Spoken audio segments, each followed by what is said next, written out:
In order to think more positively, you must learn to reduce the number of thought distortions you may be having.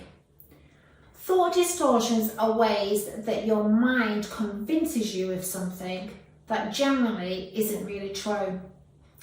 These inaccurate thoughts are usually used to reinforce negative thinking or emotions. Let me give you an example. So you think your boss doesn't like you because he always gives you the most complex projects to do. Where is the evidence to support this thinking?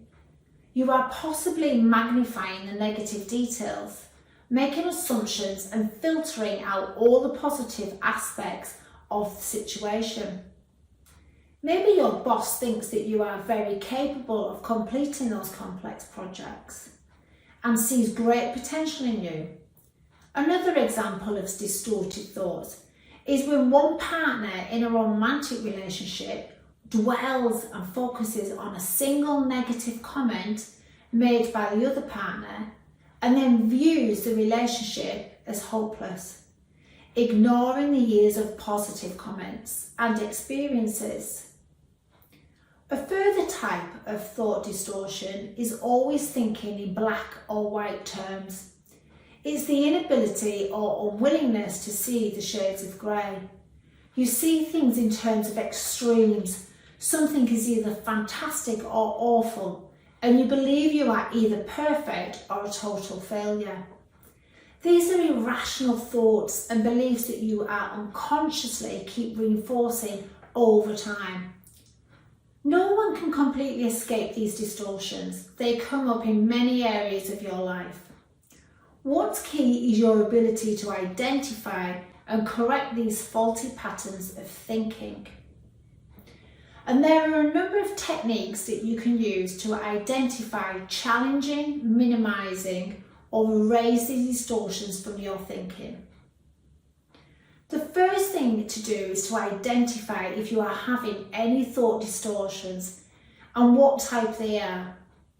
So complete the questionnaire, increasing awareness of cognitive thought distortions in the resource material. Another useful task to complete is the automatic thought record.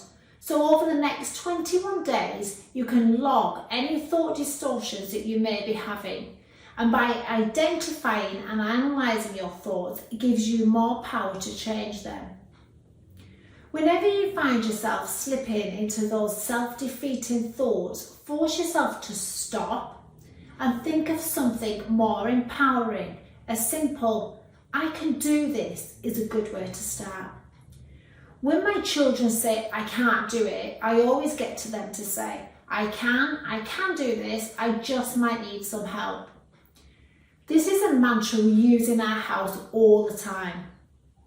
So work out which thoughts are facts or opinions, and by practicing making distinctions between facts and opinions can improve your ability to quickly differentiate between the two when they pop up in your thoughts. I've included an activity in the resources material for you to begin practicing this. If you start having doubts in your ability to complete something, I want you to take a few minutes and write your thoughts down on a piece of paper. Take a 5-minute break, so go and have a drink, a walk, come back to what you have written and calmly and rationally challenge each one.